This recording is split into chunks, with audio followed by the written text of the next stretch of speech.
Quand on parle de Verdi, à toute personne, qu'elle connaisse bien l'opéra ou pas, les yeux s'illuminent. C'est vraiment le compositeur, je crois, le plus aimé dans le monde. On a choisi de pouvoir, à l'intérieur d'un seul spectacle, donner trois visages d'un compositeur. Une vue générale, en quelque sorte, sur le génie de Verdi. C'est ce qu'on voulait faire, c'est le but même de ce spectacle. Trois ouvrages très différents. Falstaff, qui est ce grand chef-d'œuvre de la fin de la vie de Verdi. Simon Boccanegra, dont le livret, en tout cas dans la version qu'on présente, est également de Boito. Aïda, L'acte du Nil, un autre rapport père-fille, un autre Verdi. J'ai eu la chance de déjà monter ce spectacle Verdi avec d'autres scènes, d'autres opéras que ceux qu'on présente aujourd'hui.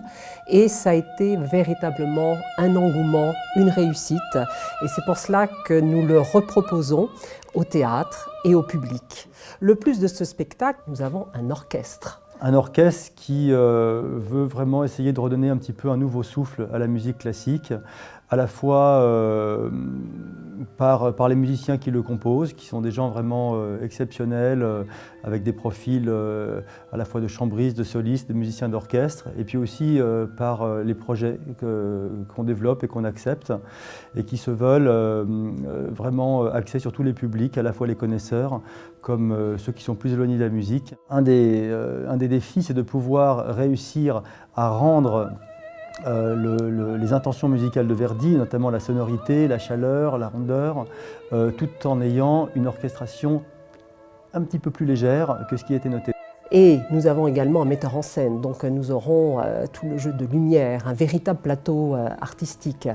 Le principe de ce spectacle, c'est que ce spectacle reste léger, facilement transportable et qui puisse aller dans tous les théâtres qui ont une bonne cage de scène et une fosse.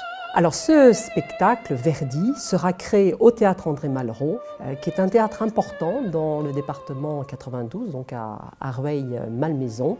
Et j'espère que suite à cette création, nous aurons d'autres théâtres qui oseront programmer de l'opéra parce que vraiment le public le demande. Et puis il semble aussi que le lyrique ne doit pas être réservé aux habitants de Paris et aux personnes qui peuvent aller à l'opéra de Paris ou des grands opéras de province, mais c'est un art qui doit être accessible aux personnes qui sont éloignées de ces lieux et qui doivent pouvoir écouter dans les meilleures conditions ces œuvres magnifiques. Un vrai opéra, ça a un coût énorme. Beaucoup de théâtres ne peuvent pas s'offrir, alors que dans un projet extrêmement qualitatif, vous allez nous ouvrir sur la musique de Verdi et donner accès à cette, au lyrique dans au lyrique et dans sa qualité et sa magie.